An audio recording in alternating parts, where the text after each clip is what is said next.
씨앗에 대해서는 사실 상당히 많은 시간을 할애하여 논하여 왔기 때문에 이미 많은 분들이 씨앗으로 인지되는 신금에 대해서는 그 활용법에 대해 친숙해 있을 것으로 생각되어진다. 신금은 다음의 세대를 열기 위한 DNA를 보유하고 있기도 하며 핵심 이치를 담고 있는 씨앗이기 때문에 반드시 임수라고 하는 활동 반경을 얻어야 그 가치가 제대로 발휘될 수 있다. 마치 정자가 자궁에 안착되어 회임되는 것과 같은 이치가 신금이라는 씨앗과 임수와의 관계라고 할 수 있다.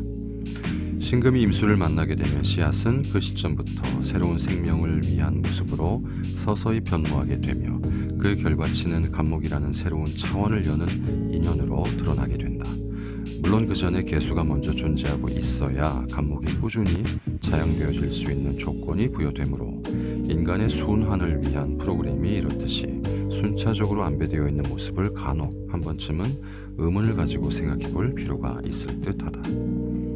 그렇게 씨앗과도 같은 신금은 임수를 통해 회임하는 것이 가장 중요하며 또한 역시 결과적인 배치에 해당하는 간목이라는 생명 그 자체도 아울러 좋아할 수밖에 없다. 결국 씨앗의 소명은 임수의 관문을 통과하여 간목이라는 생명력으로 재탄생하는 것이 그 천명에 해당하기 때문이다. 그래서 씨앗으로 온 자들은 간목에 해당하는 인연을 지극히 좋아하게 되어 있는데 십신으로는 재성이기도 하고 남자의 입장에서는 그렇기 때문에 현금과 여자를 다른 일간들보다 훨씬 더 집착하게 되는 경우가 생기기 쉽다. 그렇기 때문에 어떤 신금일간은 그 추종하는 가치를 도덕정으로 승화시켜 상당히 두터운 인간의 정으로 포괄하는 경우인 케이스와 반대로 단발적인 이슈와 흥밋거리로 치부하는 경우도 있을 것인데 그 부분은 각자의 의식과 영혼의 색에 따라 결정되는 부분인 만큼 각자의 입장에서 조금 더 선한 영향력으로의 방향성을 추구할 수 있으면 좋지 않을까라는 생각을 해본다. 그러다 보니 신금으로 온 씨앗은 정화의 기운을 보게 되면 무척 싫어하게 되는데 정화는 내적 숙성을 추구하게 되어 있기에 씨앗이 회임되어 싹을 틔어버리는 일련의 메커니즘을 크게 방해하는 요인이 되기 때문이다. 이미 화세를 충분히 받아서 가장 단단하게 경화작용을 충분히 거친 씨앗에 다시 정화를 통한 경화작용을 요구하게 된다면 씨앗은 그 본분을 잃게 되어 생명력을 잃어버리게 되기 때문이다. 물론 원명의 임수가 많게 되면 다른 역할로 변화를 해볼 수 있지만 일반적인 정법에서는 문제가 된다. 씨앗은 본디 풍파를 이미 많이 겪은 상태이기 때문에 굳이 토생금을 요구하지 않는다. 아주 한정적인 입장에서만 토기운을 필요로 하게 되기 때문에 이는 결국 일반적인 명령체계에 익숙하지 않음을 의미하기도 한다. 토생금을 용인하게 되면 위 사람이 나에게 주문하는 사항을 받아들여야 하는데 씨앗으로 온 신금은 그것을 싫어한다.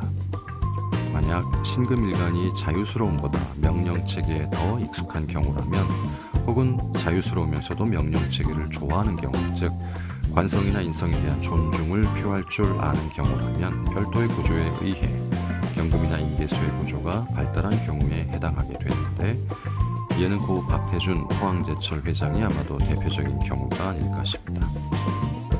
원명의 무기토가 많은 씨앗이라면 더욱더 큰 나무에 해당하는 간목을 요구하게 되기 때문에 대개는 물질적으로는 토목과 관설 등의 인연을 두기 쉽고 정신적으로는 교육과 컨텐츠 전반 등의 인연을 두어보기 쉽다.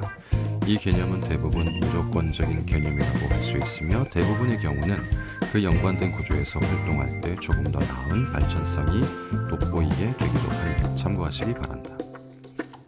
그리고 원명에 만약 경금이 힘을 가지면서 존재하고 있다면 신금일간 개인적으로는 임수를 무척 좋아하기 때문에 추구해야 함이 마땅하지만 결국 씨앗이 회임을 해서 간목을 만들어내면 그 간목이라는 큰 나무는 신금이라는 씨앗에게 있어서는 최종적 목적의 대상이 되지만 그 간목이라는 큰 나무의 천명은 경금이 되는 것에 있는 만큼 이런 구조로 신금과 경금이 같이 드러난 경우라면 정화를 통해서 방향성의 변화를 주지 않으면 안 된다. 이 구조에 합당한 경우가 전술환 후 박태준 회장의 경우이기도 하다.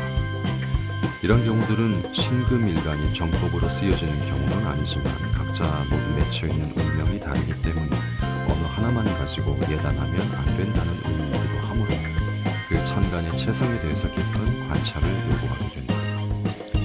씨앗으로 신금일간이 이민년을 맞게 되면 일반적인 정법의 경우라면 그렇기 때문에 새로운 활동 반경을 얻게 되며 그 활동 반경은 천을 유인의 조건을 아울러 갖추고 있기 때문에 많은 발전성을 내포하는 경우라고 가름해도 좋다. 그러나 원명의 수목의 기운이 많거나 강한 경우라면 이를 벌리면서 제대로 감당이 되지 않는 문제에 대한 보관을 염두에 두면서 판단을 해야 한다. 원명의 정화가 있는 명조라면 이민년의 활동 반경의 변화를 주도하거나 대비하지 않으면 안 된다. 무토를 보유한 경우라면 본인의 의식이나 환경이 새로운 활동 반경을 번거롭거나 불편하게 생각하게 되어 제대로 편승하지 못하는 경우가 있을 수 있음을 생각해야 한다. 그러나 원명의 수기운이나 목기운을 희신하는 구조라면 이민년은 무조건 적극성을 발휘하는 것이 바람직하므로 잘 천작하기 바란다. 만약 기토를 보유한 신금일간이라면 기토 타김이 발생하게 되어 문제 발생이 나타나게 되는데 특정한 대운의 환경 중 오화대운이나 임목대운인 경우라면 전화위복이 되기 쉽지만 그렇지 않은 조건이라면 조금 더 주의해야 하니 참고하시기 바란다.